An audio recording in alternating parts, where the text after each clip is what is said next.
Bismillahirrahmanirrahim, walhamdulillahi rabbil alamin, wa sallallahu wa sallam ala nabiyyina Muhammad, wa ala alihi wa sahbihi ajma'in, amma ba'd.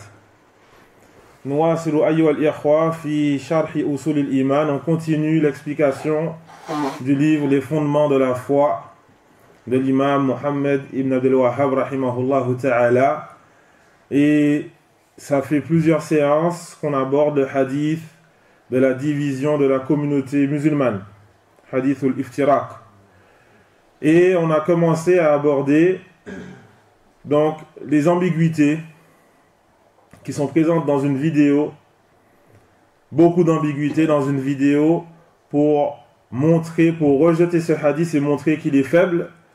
J'ai donc jugé important de répliquer à toutes ces ambiguïtés, car la personne qui ne connaît pas la science du hadith, en regardant ce genre de vidéo, peut être leurrée et penser que effectivement ce hadith il est faible et que depuis des années on se fait leurrer par les ulama qui trichent, etc., etc. Et donc il est important d'expliquer aux gens la vérité.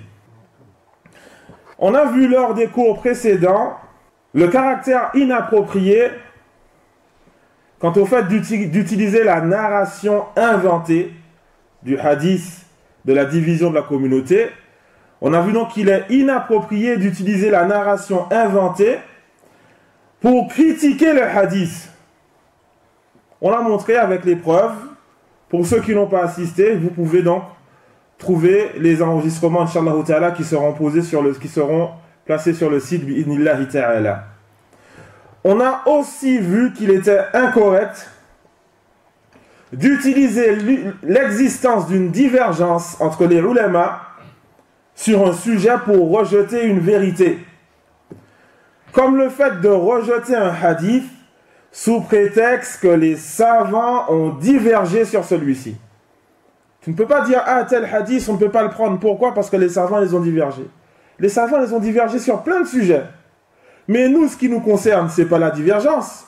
Nous, ce qui nous concerne, c'est le résultat. Est-ce que le hadith, il est authentique ou pas? Et on a abordé ce sujet, on va en reparler, Inch'Allah Ta'ala, un peu plus tard.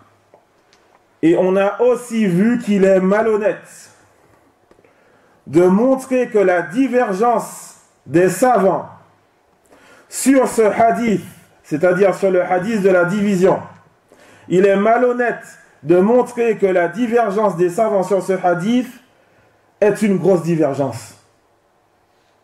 Alors qu'en réalité, les savants qui disent que ce hadith est faible, est inacceptable, ils sont rares. Ils sont très rares. Et donc c'est malhonnête de montrer aux gens qu'il y a une grosse divergence, alors que pas du tout. Et aujourd'hui, Inch'Allah Ta'ala, on va continuer donc cette réplique. Et on aborde aujourd'hui le fait que M. Ismail Mounir, il nous dit dans cette vidéo que le hadith a 8 voies. Le hadith a 8 voies, c'est-à-dire qu'il passe, les chaînes de transmission, elles vont passer par 8 compagnons. Donc on a le prophète sallallahu alayhi wa sallam qui dit le hadith, certes la communauté, donc les juifs se sont divisés en 71 groupes, les chrétiens en 72 groupes, et ma communauté se divisera en 73 groupes, tous dans le feu, sauf un. Et donc on a la parole du prophète sallallahu alayhi wa sallam, qui nous rapporte la parole du prophète, 8 compagnons. Et de là, ça se divise. Et donc de chaque compagnon, il y a certains tabi'in qui l'ont pris, et ensuite, ainsi de suite, jusqu'à ce qu'on arrive aux auteurs des livres de hadith. Il nous dit donc qu'il y a 8 voies. 7 sont fausses, et une seule est authentique. C'est la voie qui passe par Abu Huraira radiyallahu anhu. Et cette voie, elle ne contient pas la fin du hadith, tous dans le feu sauf un. Est-ce que vous avez compris? 8 voies pour ce hadith. 7 voies sont faibles, une voie est authentique. C'est la voie qui passe par Abu Huraira radiyallahu anhu.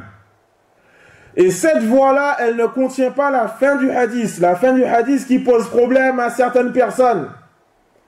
Tous dans le feu, sauf un. Cette fin du hadith, elle n'est pas présente dans la narration de Abu Huraira. Et donc ici, Monsieur Ismaël Mounir, il nous montre que ce hadith n'est pas acceptable. Regardez, les chaînes de transmission, elles sont faibles, et la seule chaîne qui est acceptable, elle n'a pas la fin du hadith. Et donc, on commence ici à voir que Monsieur Ismaël Mounir, il parle d'un domaine qu'il ne connaît pas. Il n'a sûrement pas étudié la science du hadith, ou alors très peu. Il lui convient donc d'éviter d'aborder des sujets qu'il ne connaît pas. À quoi bon lire un ou deux livres de certains contemporains qui vont chercher à rejeter un hadith qui a été accepté par tous les savants de génération en génération, sauf quelques rares exceptions. On va donc lire, à quoi bon lire l'écrit de ces contemporains qui vont chercher à rejeter ce hadith et à répéter leurs paroles comme un perroquet sans chercher à vérifier est-ce que leur parole elle est correcte ou pas. Vous allez comprendre pourquoi est-ce que je dis que ici on commence à voir qu'il ne connaît pas la science du hadith. Selon M. Ismaël Mounir, la narration acceptable est celle d'Abu Huraira radiyallahu anhu, qui ne cite pas la fin du hadith. Puis il nous dit qu'il y a 7 autres voies qui concernent la narration complète, et ces 7 voies, elles sont faibles. Mais M. Ismaël Mounir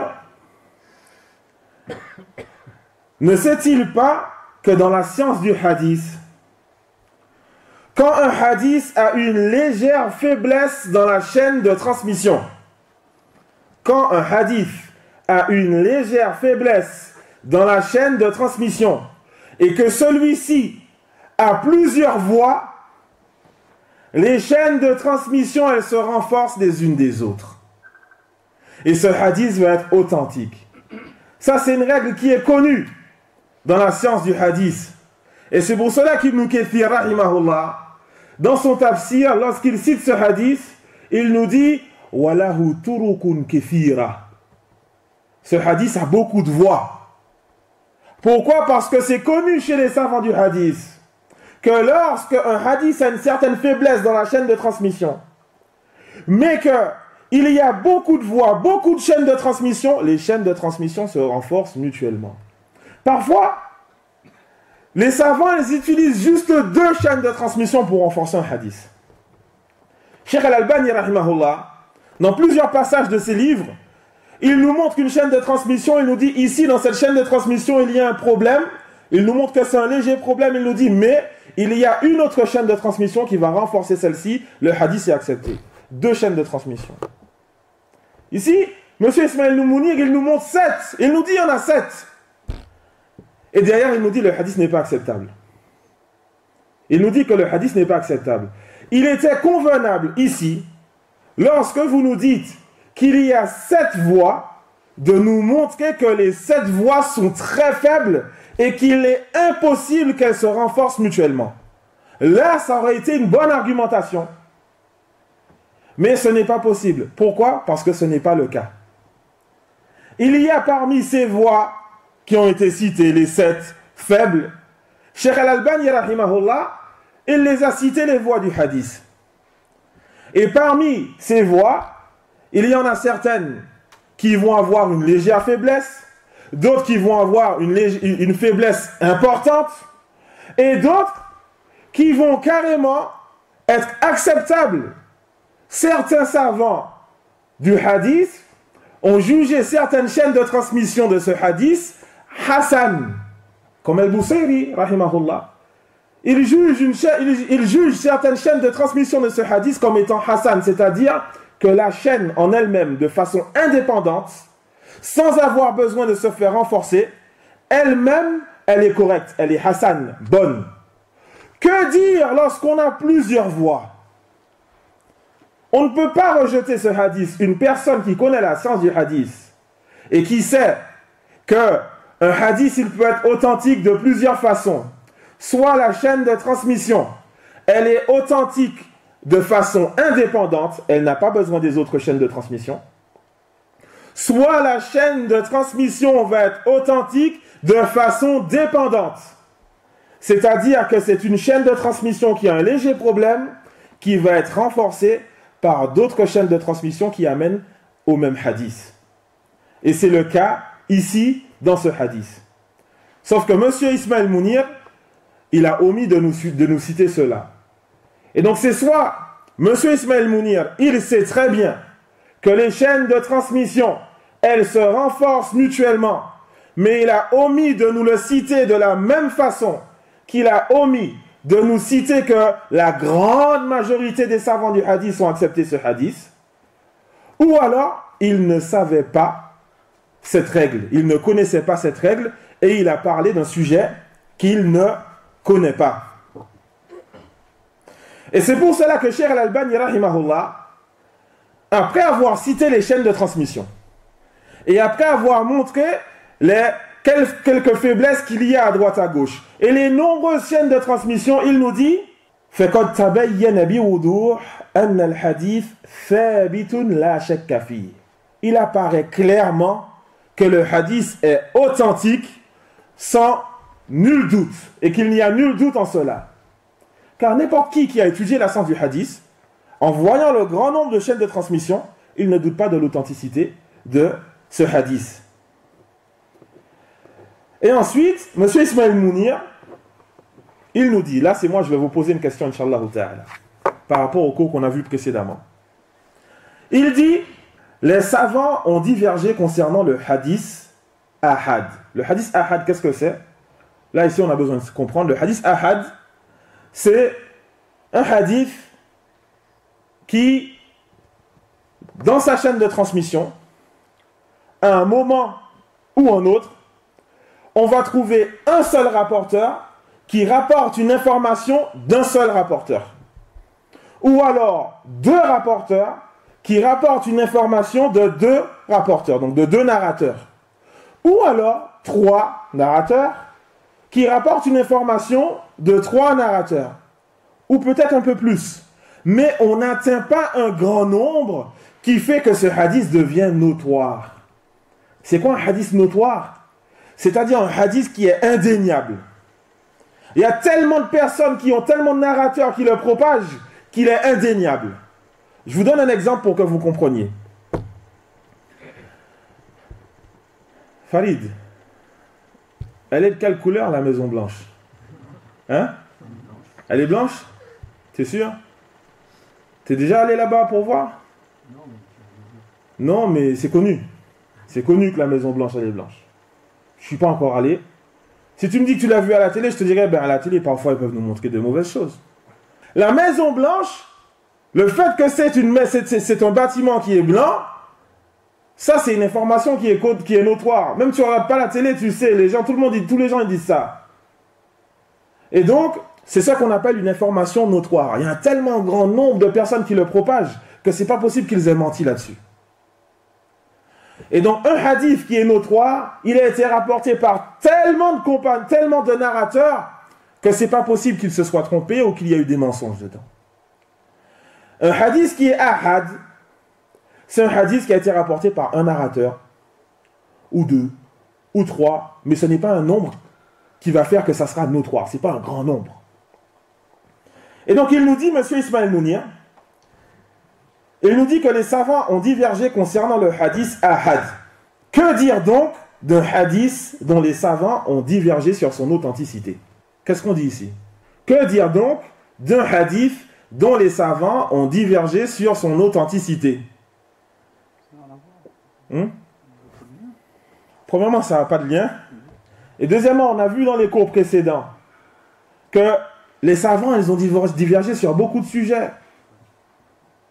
On a vu qu'il y a des hadiths dans Sahih al-Bukhari qui ont été critiqués par Ad-Daraqutni, l'imam Ad-Daraqutni. Mais après l'étude des savants, il apparaît clairement que l'imam al-Bukhari avait raison.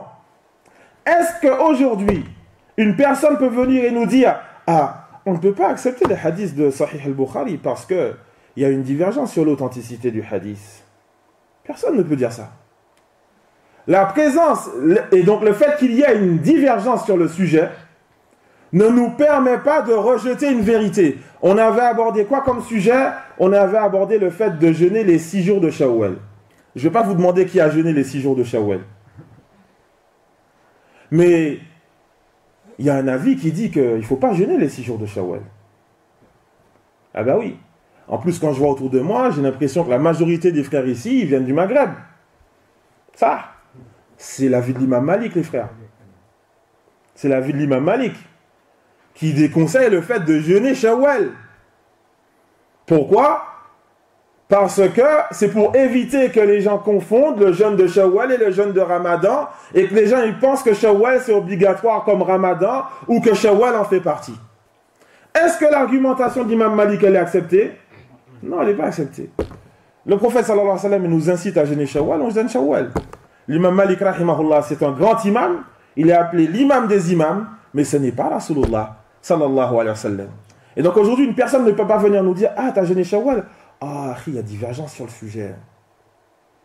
Il y a divergence. Qui a récité le Fatiha pendant la prière? On a pris l'Asr. Qui a récité le Fatiha? Tout le monde a récité le Fatiha, je pense. Est-ce que maintenant une personne peut dire ah, tu as récité le Fatiha? Oh. Il y a divergence sur le sujet. Abu Hanifa, il voit que ce n'est pas obligatoire. Est-ce que c'est permis? Non. Pourquoi? Parce qu'on regarde la preuve. Le prophète sallallahu alayhi wa sallam qui nous dit une prière, il n'y a pas de prière tant qu'on ne récite pas Ummul Kitab, la Fatiha. Et donc, on ne se base pas sur le fait qu'il y a une divergence sur un sujet pour rejeter une vérité. Ce n'est pas une argumentation acceptable. Ensuite, concernant le fait de citer Khabarul Ahad, le fait qu'il nous cite que les savants ont divergé concernant le hadith Ahad, cela montre que M. Ismail Mounir ne connaît pas la science du hadith.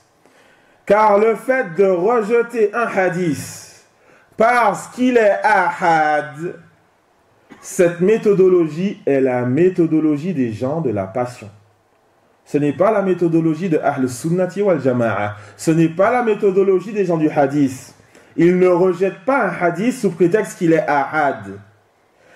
Cheikh l'imam Ibn Baz rahimahullah, il fut interrogé concernant le fait de rejeter un hadith sous prétexte qu'il est ahad. Une personne qui l'a rapporté d'une personne, ainsi de suite. Il dit Cheikh Ibn Baz, yu'tabaru dallan mudillan. La personne qui fait cela, la personne qui rejette un hadith pour cette raison, il est considéré comme égaré, égareur. Wa yu'tabaru mukhti'an ghaltan. Cette personne est considérée comme étant dans une erreur. Wala yutaba, il n'est pas suivi. Wala yu'khadhu bi qawlihi, et nous ne prenons pas sa parole. Bel huwa ghaltan wa huwa ala khatarin azim min hadha al-qawl. Mais il est dans une erreur et il est dans un très grand danger à cause de cette parole. Fa ahlus sunnati wal jama'a ajma'u ala qabuli khabari al-ahad wal ihtijaj bihi wa mimman haka dhalik al-khatib al-baghdadi wa ibn Abd al-Barr rahimahum Allah. Il nous dit, Cheikh Ibn Baz rahimahullah, mais au contraire, les gens de la sunna et du groupe sont unanimes sur le fait d'accepter les hadiths ahad et de les utiliser comme preuve. Et parmi ceux qui ont cité l'unanimité, il y a Al-Khatib al-Baghdadi qui fait partie des très grands savants dans la science du hadith, ainsi que Ibn Abd al-Barr, lui aussi qui fait partie des très grands savants du hadith, et qui fait partie du Madhhab Malikite. C'est celui qui a expliqué quel livre? Le Muwatta de l'imam Malik. Il a fait l'explication du Muwatta de l'imam Malik. Et d'autres savants qui ont rapporté cette unanimité. Il nous dit, Cheikh Ibn Baz, Kilahuma zakara ijma'a ahli al-ilmi ala qabuli khabari al-ahad idha sahhat al-asanid. Les deux, Al-Khatib al-Baghdadi et Ibn Abd al-Barr, ils nous citent l'unanimité des gens de la Sunna quant à l'acceptation du hadith ahad si la chaîne de transmission elle est authentique. Et attention, quand on dit chaîne de transmission authentique, c'est avec la compréhension comme on a cité tout à l'heure. Une chaîne de transmission, elle peut être authentique de façon indépendante, toute seule, et elle peut être authentique de façon dépendante, renforcée par d'autres chaînes de transmission. Il continue, il dit Cheikh Ibn Baz, وهكذا قال أحمد وغيره من الأئمة كلهم أجمعوا على قبول خبر الآحاد إذا صحت بها الأسانيد عن رسول الله صلى الله عليه وسلم. Et c'est ainsi qu'a dit l'imam Ahmed et d'autres parmi les imams. Tous sont unanimes quant à l'acceptation du hadith ahad si les chaînes de transmission sont authentiques jusqu'au prophète sallallahu alayhi wa sallam. فمن زعم إنكارها أو طعن فيها أو قال لا يحتج بها في العقائد فقد غلط غلطا عظيما فهي حجة في العقائد وغيرها. Et donc il nous dit, Cheikh Ibn Baz rahimahullah, alors celui qui prétend le fait de rejeter ces hadiths ou de les critiquer ou qui dit qu'on ne peut pas les utiliser comme preuve dans la croyance, celui-ci a commis une grave erreur car ces hadiths sont des preuves dans la croyance et dans les autres domaines que la croyance. Fin de citation de cette parole de Cheikh Ibn Baz rahimahullahu ta'ala. Et donc, les frères, il apparaît clairement ici que M. Ismaël Mounir, il ne connaît pas ce domaine, la science du hadith. Pourquoi? Parce qu'à partir du moment où une personne étudie la science du hadith et qu'elle étudie le livre le plus connu, le livre qui est cité comme étant le meilleur livre après le livre d'Allah Tabaraka wa Ta'ala, Sahih al-Bukhari, ben forcément, tu vas trouver, quand tu étudies ce livre, eh bien tu vas aborder le fait que certains hadiths peuvent être critiqués, mais que la critique n'est pas du tout prise en compte. Car ce qui est pris en compte, c'est le résultat de la critique. Est-ce que c'est une critique valable ou pas? Et donc tu ne peux pas dire aux gens, attention, le hadith a été critiqué. Sinon les frères, je vais vous dire, attention, le prophète Mohammed sallallahu alayhi wa sallam a été critiqué. Ben oui, si on commence à faire comme ça, allez nous trouver quelqu'un qui n'a pas été critiqué. Ou un travail qui n'a pas été critiqué. Et donc ce n'est pas une argumentation. Et aussi de la même façon, lorsque tu commences à étudier Sahih al-Bukhari, tu verras que dans Sahih al-Bukhari, il y a des ahadiths qui sont ahad. Est-ce qu'aujourd'hui tu vas rejeter ces ahadiths en utilisant la méthodologie des gens de l'innovation? Non. Et c'est pour cela qu'il n'y a rien d'étonnant quand on voit que M. Ismaël Mounir, il s'affiche dans des rencontres avec certains asha'ira. Certains asha'ira, donc qui rejettent les noms et attributs d'Allah Tabaraka wa Ta'ala, comme M. Mohamed Bajrafil, qui défend les asha'ira et qui ment sur Cheikh al-Islam Ibn Taymiyyah en disant que Cheikh al-Islam Ibn Taymiyyah était ash'arite. Et donc, il n'y a rien d'étonnant quand on voit ce genre de choses. Pourquoi? Parce qu'il y a parmi les fondements d'Al-Asha'ira le fait de rejeter les ahadiths parce qu'ils sont ahad. Tu vas les voir, tu vas aborder un sujet concernant Yawm al-Qiyamah, concernant les attributs d'Allah Tabaraka wa Ta'ala. Tu vas le baser sur un hadith authentique. Dans Sahihain, ils vont te dire ahad. On ne prend pas. Khabar ahad, on ne prend pas. Désolé. Et on a déjà cité un exemple sur ce sujet. On avait cité l'exemple, le châtiment de la tombe. Le châtiment de la tombe. Le hadith dans Sahihain. Le prophète sallallahu alayhi wa sallam qui dit « Innahuma la yu'adhaban » Ces deux qui sont dans cette tombe, ils se font châtier. Ahlus Sunnah wal Jama'a, ils ont utilisé ce hadith pour affirmer le châtiment de la tombe. Le fait que les gens se font châtier dans leur tombe.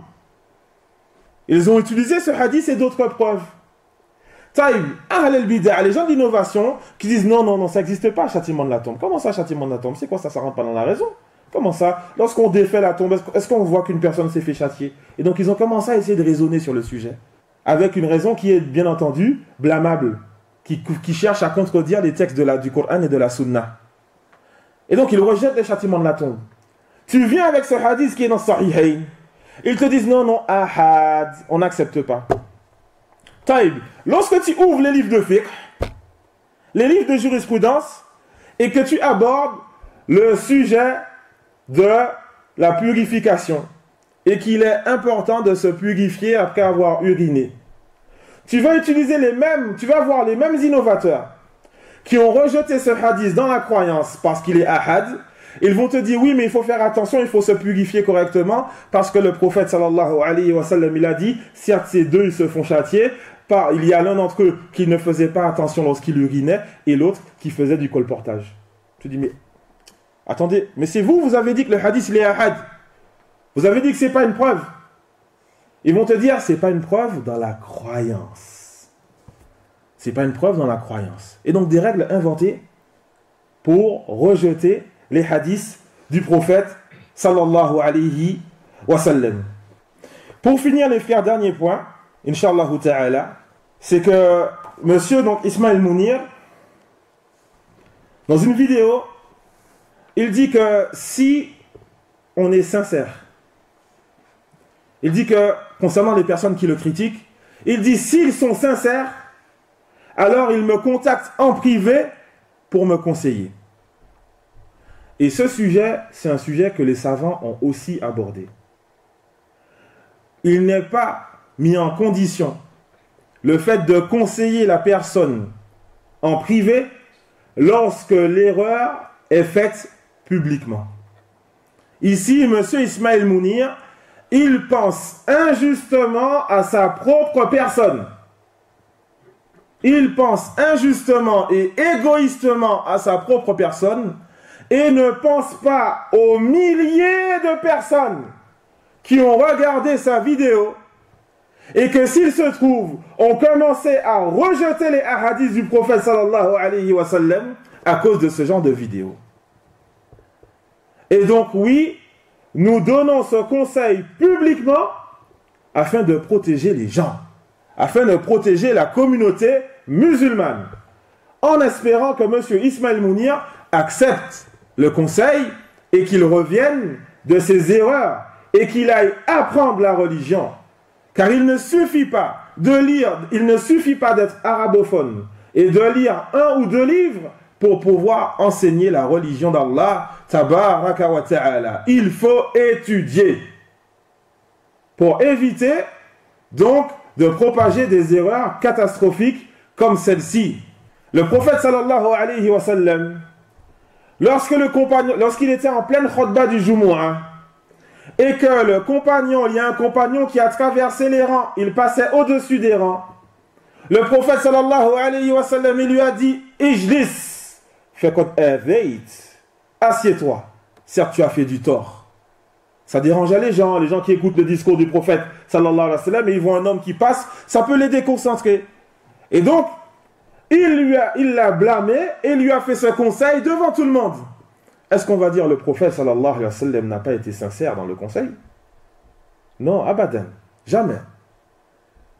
Et donc, ô chers frères, je me fais le conseil ainsi qu'à vous, nous devons faire attention et faire prévaloir la religion d'Allah, tabaraka wa ta'ala. Pour montrer, les savants ils nous disent, on tire de cela que ce qui est plus important, c'est la vérité. La vérité, elle est au-dessus de tous.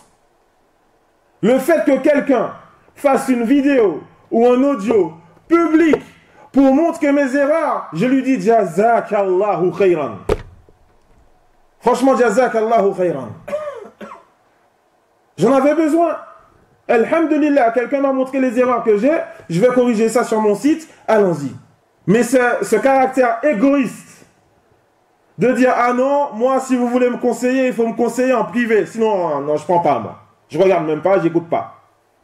Ce n'est pas un caractère qui fait partie du comportement des gens, de la sunna, et n'importe quelle personne qui a étudié ne serait-ce qu'un minimum voit que les savants, ils se sont fait des critiques sur des sujets de façon publique, dans leurs livres. Dans leurs livres. L'imam Muslim qui réplique à un tel, Ibn Taymiyyah rahimahullah dans son livre qui réplique à un tel, etc., etc. Lorsque les savants voient une vérité, ils le montrent, c'est tout. En gardant le respect, etc. Mais ils montrent la vérité. Et donc il est important, chers frères, qu'on apprenne notre religion. On demande à Allah Azza wa Jal de nous accorder à tous la réussite. Il est capable de toutes choses. Subhanaka Allahumma bihamdika ashhadu an la ilaha illa ant astaghfiruka wa atubu ilayk wa jazakumullahu khairan.